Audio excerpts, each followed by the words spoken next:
My child, I need you to stop right where you are, and I need you to listen to me. Not with the distracted part of your mind that is already thinking about the next problem. Not with the exhausted part of your heart that has been carrying so much for so long that it has almost forgotten what it feels like to put something down. Not with the fearful part of your soul that has been conditioned by disappointment to expect the worst before the best even has a chance to arrive. I need you to listen with the deepest, quietest, most honest part of who you are. The part that existed before the pain got there. The part that still remembers what it felt like to believe without reservation. The part that has been buried under layers of hurt and confusion and unanswered questions, but has never once completely stopped reaching for me, even when reaching felt like the most exhausting thing you could possibly do. I need that part of you right now. Because what I am about to say to you is not just a message, it is a lifeline. It is a word that I have been holding specifically for you, prepared specifically for this moment, released specifically into this season of your life because I know exactly where you are. I know exactly what you are facing, and I know exactly what you need to hear in order to take the next step forward without collapsing under the weight of everything that has been pressing down on you. So hear me now, my child. Hear me clearly, hear me completely, and let every single word I am about to speak land in the soil of your heart like a seed that is going to produce a harvest so overwhelming, it will make every painful season of waiting feel like the most worthwhile investment you ever made. Here is the truth that I need you to grab hold of today and never let go of. Everything you need, I have already named it. Before you opened your eyes this morning with that familiar heaviness sitting on your chest before the day even began, I had already named the provision that is moving toward you right now. Before the bill arrived in your mailbox and the number on it made your stomach drop, I had already named the supply that is coming to meet it. Before the doctor gave you a report that shook your world and left you sitting in your car in the parking lot, unable to drive home because the fear was so thick you could barely breathe through it, I had already named the healing that belongs to you by covenant. The healing that was purchased for you at a price so high that the very thought of me withholding it from you is a contradiction of everything I am. Before the relationship that you thought was going to last forever began to crack under the weight of things neither of you knew how to carry, I had already named the restoration, the peace, the closure, the new beginning. Whichever one belongs to your story, I had already called it by name, and I had already set it apart for you.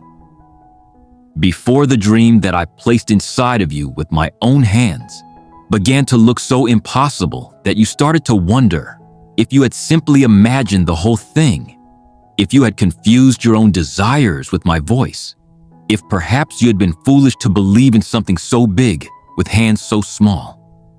I had already named the open door, the right connection, the divine moment of acceleration that is going to make up for every year the enemy tried to steal from you. I am not a God who sees a need and scrambles to find a solution. I am a God who sees the end from the beginning, who sits outside of time and looks at your entire life, every chapter, every page, every single line. And from that eternal perspective, I have already written the provision into the story before the problem even had a chance to introduce itself. I prepared before you panicked. I supplied before you struggled. I named what you needed before you even knew the need was coming. Because that is who I am. That is how I love. And that is the kind of Father you have in me, whether you have fully believed it yet or not. And I need you to understand something about the way I provide that the enemy has been working very hard to distort in your mind. I do not provide based on your performance. I do not release blessing into your life as a reward for the days you got everything right and withdraw it as punishment for the days you fell apart. That is not how I work. That is not who I am. My provision flows from my nature, not from your perfection, and my nature is one of abundance, generosity, faithfulness, and a love so relentless that it does not know how to stop pursuing the well-being of the ones I call mine. You are mine. You have always been mine. And because you are mine, everything that belongs to me is available to you. Not someday, not when you finally get your act together, not when you have prayed enough or fasted enough or believed perfectly enough. Now, right now, in the middle of the mess, in the middle of the doubt, in the middle of the season that looks nothing like what you thought your life was going to look like by this point. My supply does not wait for your circumstances to be perfect before it shows up. My supply shows up in the imperfect circumstances and transforms them into something you could not have engineered on your own in 1,000 years of trying. Think about the moments in my word where I showed up with provision. It was never in the comfortable moments. It was never when everything was already going well and the people just needed a little extra. It was in the wilderness. It was in the famine. It was in the prison. It was in the den of lions. It was in the belly of a fish. It was in the grave. The most extravagant displays of my provision have always come in the places that look the most impossible, the most hopeless, the most beyond the reach of any natural solution, because that is where my glory has the most room to be seen. That is where the miracle is most undeniable. That is where no one can look at what happened and give the credit to anything other than the hand of a God who provides for his people in ways that defy every natural law and every human explanation. I fed Israel in the wilderness for 40 years, and their clothes never wore out, and their sandals never fell apart, and there was not one sick or feeble person among their tribes. Not because they deserved it, not because they were grateful enough, not because they never complained or doubted or wished they were somewhere else, but because I made a promise and I keep my promises, and my faithfulness is not contingent on theirs. I told Elijah to go to the brook, and I sent ravens to bring him bread and meat every morning and every evening during the famine. Ravens, my child, birds that I commanded to carry food to my servant, because my creativity in provision is so far beyond what your natural mind can conceive that sometimes I will use the most unexpected, the most unlikely, the most impossible seeming sources just to show you that I am not limited to the methods you understand. I took a widow woman's last handful of flour and her last drop of oil, and I multiplied it for an entire season until the famine was over. Because when you put what little you have into my hands and trust me with it, I do not just sustain you, I multiply you. I expand you. I take the small thing and turn it into more than enough with leftovers remaining. I opened the Red Sea when there was nowhere left to run. I brought water from a rock when there was nothing left to drink. I shut the mouths of lions when the natural outcome should have been death. I raised the dead when hope had already been buried. And every single time, in every single impossible situation, in every single moment that looked like the end, I had already named the answer before the question fully formed. I had already prepared the provision before the need made itself known. I had already set the table before my child even realized they were hungry. And I am doing the exact same thing for you right now. Right now, in this season that feels so dry and so delayed and so far from where you thought you would be. I am setting a table for you that is going to make everything you went through make complete and perfect sense. Every closed door was protecting the seat I prepared for you at this table. Every delay was preserving the freshness of what I have been holding for you. Every painful season was building the capacity inside of you to be able to receive what I am about to release without it overwhelming you or destroying you or causing you to lose yourself in it. I was not withholding from you. I was preparing you. I was not ignoring your prayers.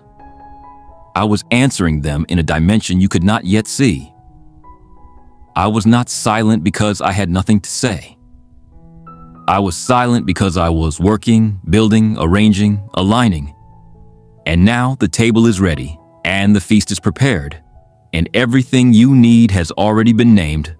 And your Father is standing at the head of the table, saying to you with a love that has no beginning and no end, "Come, sit down. Everything is ready. Everything has always been ready. And it was always, always meant for you." Now, I need to say something to you that is going to require you to be completely honest with yourself. And I need you to receive it not as a rebuke, but as the most loving thing a father can say to a child. He has been watching struggle unnecessarily for far too long. My child, you have been eating from the floor when I prepared a table for you. You have been accepting crumbs of barely enough, scraping together whatever you could find on the ground, surviving on the leftover scraps of a life that was never designed to be lived at that level. When just above your head, just within your reach, just one step of faith away from where you have been standing, I prepared a table that is loaded, overflowing, abundantly stocked with everything you've been crying out for, and everything you stopped daring to ask for, and everything you convinced yourself was meant for someone else but not for you. And I need you to understand something.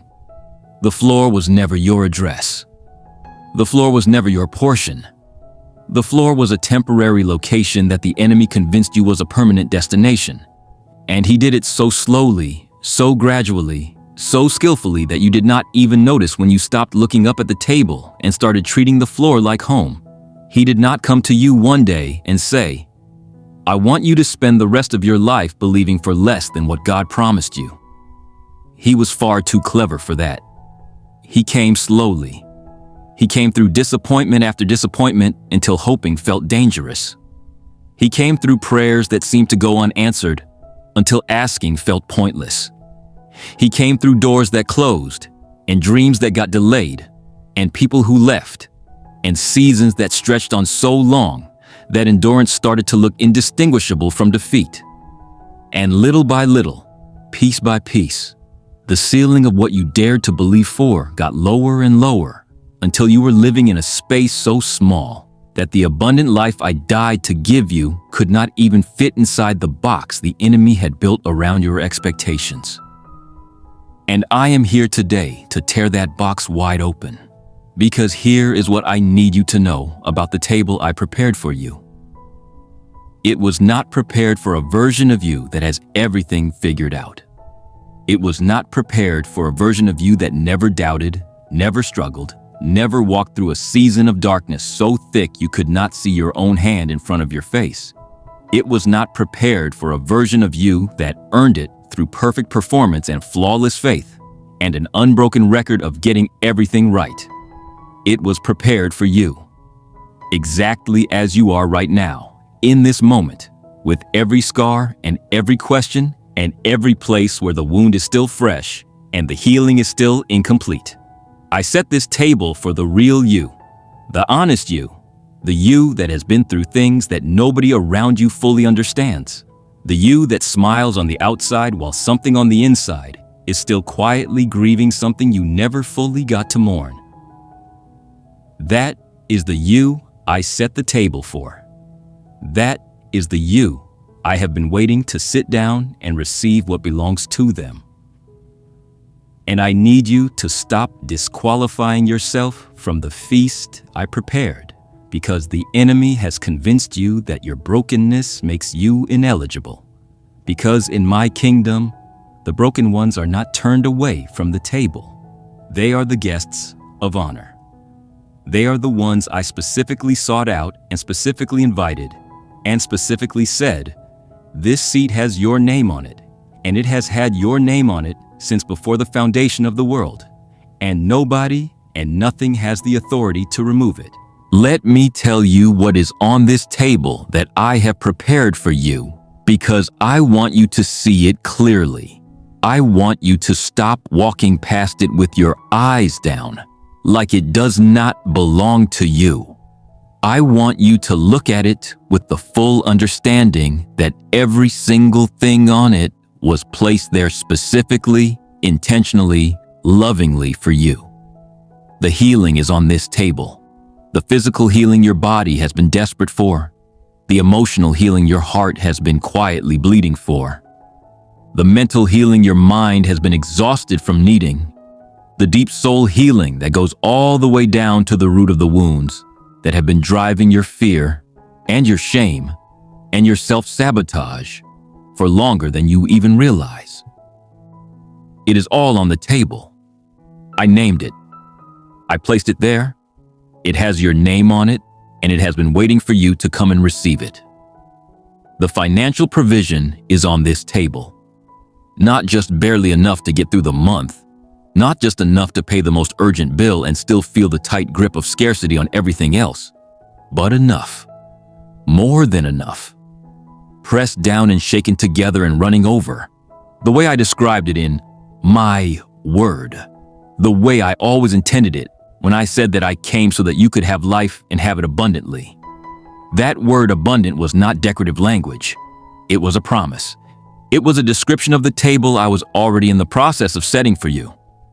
The restored relationships are on this table. The ones that were broken by misunderstanding.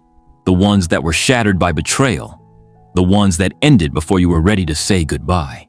The ones where the silence has gone on so long that reconciliation feels like a miracle too big to ask for.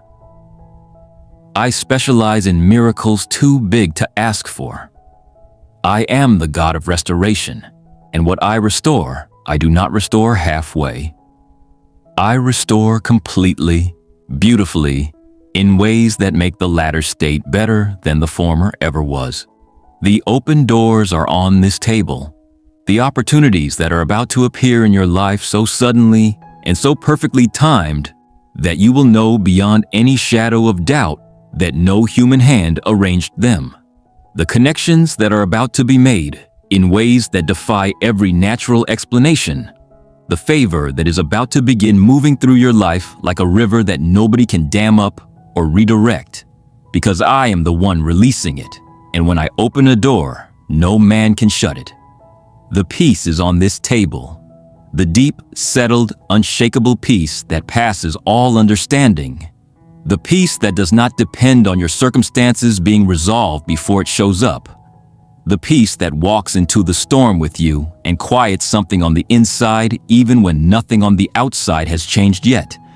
The peace that the world cannot give and the world cannot take away. All of it is on the table. All of it has been named. All of it has been waiting. And now I need to address something that has been keeping you from pulling up your chair and sitting down.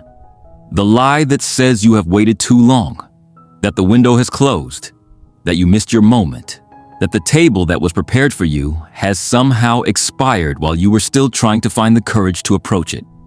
My child, listen to me very carefully. My table does not have an expiration date. My promises do not have an expiration date. My love for you does not have an expiration date. The enemy wants you to believe that you are too late because he knows that the moment you stop believing that, the moment you shake off the paralysis of, I missed it, and start walking toward what I prepared for you, his entire strategy against your life collapses.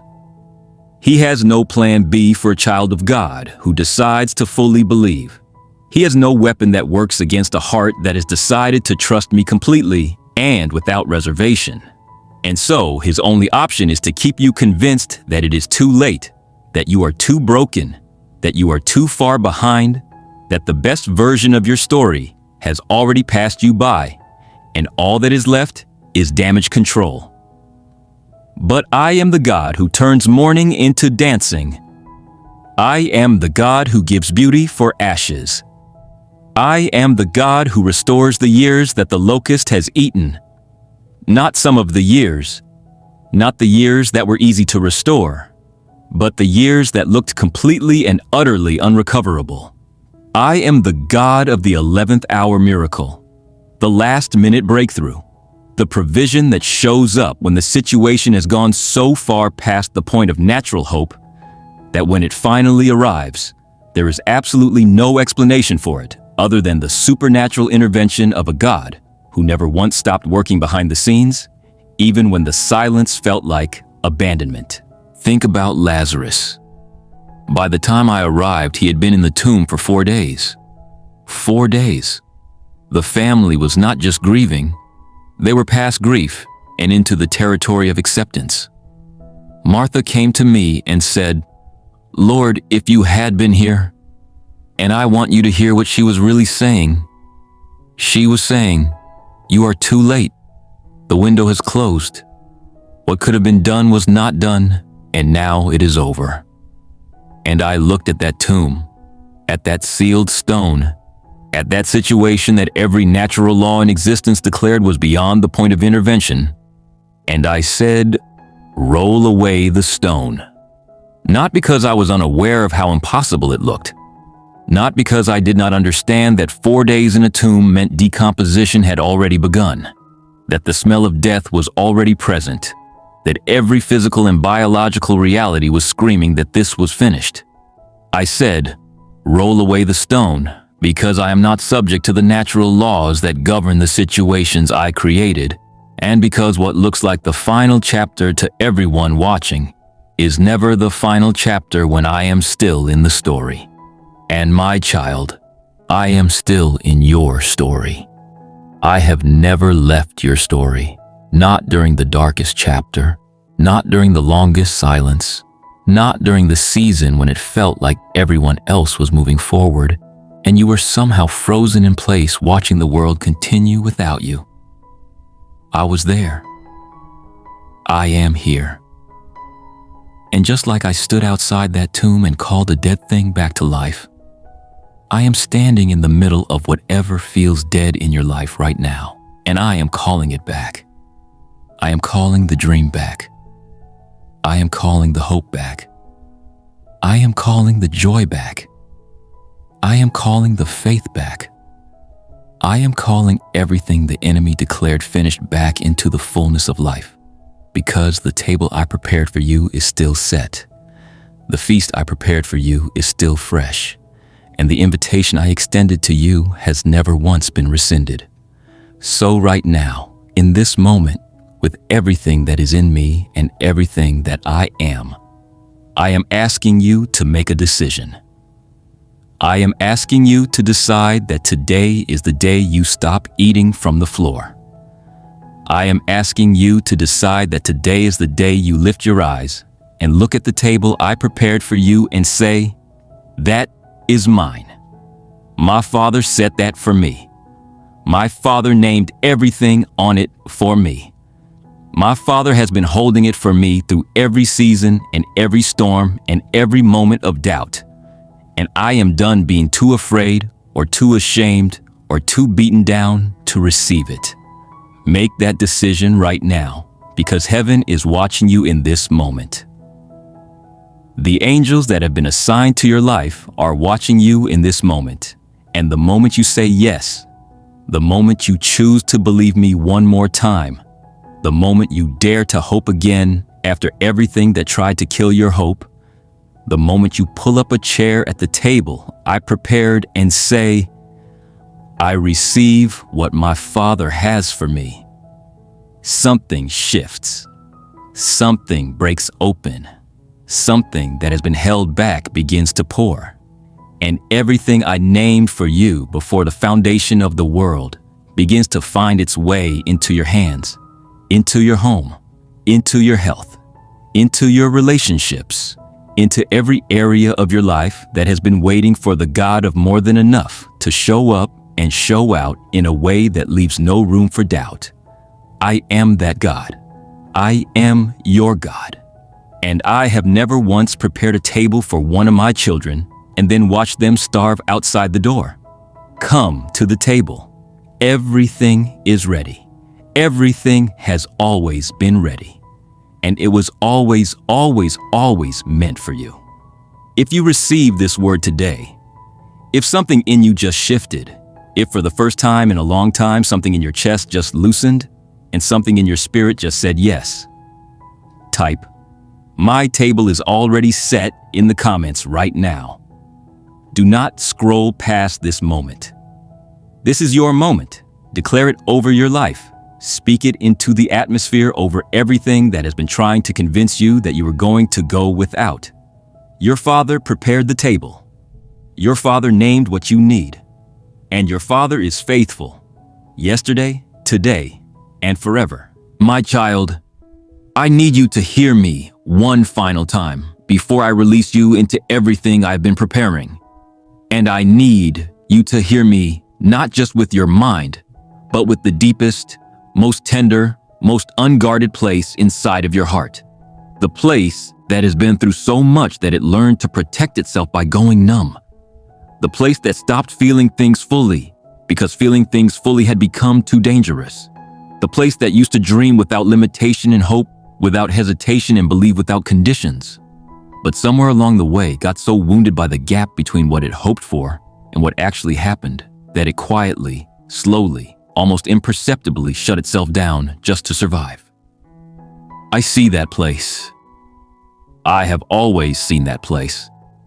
And I need you to know that everything I'm about to say is directed specifically, intentionally, and lovingly into that exact place inside of you. Because that is the place where the real miracle needs to happen. That is the place where the healing needs to land. That is the place where the word I am speaking over you right now needs to take root and grow into something so unshakable that no storm the enemy sends will ever be able to uproot it again. So open up. Just for this moment, let the walls come down. Let me in. Because what I have to say to you in this final word is going to change everything. The feast I prepared for you was never canceled. I need you to let that land. I need you to sit with that for a moment and let it go all the way down past the surface level where you can nod at it intellectually and into the deep place where you actually feel the weight of what it means. The feast was never canceled. Not when the prayers went unanswered for months. Not when the years started to pile up and the breakthrough still had not come. Not when the enemy stood over your life and declared that it was over, that the window was closed, that the dream was dead, that God had moved on to someone more deserving and more faithful and more qualified than you. Not when you yourself started to believe it. Not when you stopped praying with expectation and started praying just to go through the motions because somewhere deep down you had stopped believing that anything was actually going to change. Not even then. Not even in that season. Not even in that place. The feast was still prepared. The table was still set. My hands never stopped holding what I named for you. My plans never shifted away from the future I designed for you. My love never flinched in the face of your doubt, or your wandering, or your silence, or your anger, or your grief. Because my love is not a feeling that responds to how well you perform. It is a covenant that was sealed before you ever drew your first breath, and it will stand long after your last one. The feast was never canceled. It was kept. It was protected. It was preserved specifically, supernaturally, faithfully kept for you through every season that tried to convince you it was gone. And I want to tell you something about the waiting that you have been in, because I know that the waiting has been the hardest part. I know that it is not the pain itself that breaks people. It is the duration of the pain. It is the not knowing when it is going to end. It is the waking up every morning and checking to see if today is the day, and then going to bed every night with the answer still being not yet. I know what that does to a person over time. I know how it erodes faith like water erodes stone. Not all at once, not in a dramatic moment, but slowly, consistently, drop by drop, until one day you look at what used to be solid and you realize that something essential has been worn away. I know that. I see that. And I am not here to tell you that the waiting was nothing, that it did not cost you anything, that you should simply snap out of it and believe harder and everything will be fine. I am here to tell you the truth about what the waiting actually was. Because the truth is something so different from what the enemy told you about it. that when you fully understand it, the waiting itself is going to become one of the most precious parts of your testimony. The waiting was not punishment. The waiting was not abandonment. The waiting was not evidence that I had forgotten you, or that your prayers were not powerful enough, or that you were somehow less loved than the people around you whose breakthroughs seemed to come faster and more easily than yours. The waiting was a workshop. The waiting was the hidden season where I was doing the deepest, most essential, most irreplaceable work inside of you. The work that could not be rushed, the work that could not be faked, the work that could not be produced any other way except through time and pressure, and the kind of sustained trust that only develops when you keep choosing to believe in the dark with no evidence that the light is coming. I was building something in you during the waiting that the breakthrough itself could not have built. I was forming something in you during the delay that the answered prayer alone could never have produced. And what I built, what I formed, what I developed in the hidden season of your waiting is the very thing that is going to allow you to carry what I am about to release into your life without it destroying you, without it inflating you, without it becoming the thing that pulls you away from me instead of the thing that draws you deeper into me. The waiting was preparation for the weight of the blessing. And the blessing that is coming is heavier, richer, more significant, more far-reaching than anything you have been praying for. Because I did not just answer the prayer you prayed. I answered the prayer you did not yet know how to pray. The one that exists beyond the limits of your current imagination. The one that lines up with the full scope of the calling I placed on your life before you were formed in your mother's womb. Now let me tell you what is about to happen. And I need you to receive this not as wishful thinking, not as spiritual motivation to get you through another difficult week, but as the actual, literal, heaven-backed word of the living God over your specific life in this specific season. The door that has been closed is about to open. Not eventually, not someday in the vague and distant future. Now, in this season, in this chapter of your story that you thought was going to be another chapter of waiting, I am turning it into a chapter of arrival. The provision that you have been desperate for is already moving toward you. It left heaven before you finished reading this. It is already in motion. It has already been assigned. It already has your name and your address on it, and nothing the enemy does can intercept what I personally dispatched from my throne room for you. The healing that your body and your heart and your mind have been crying out for is not a distant possibility.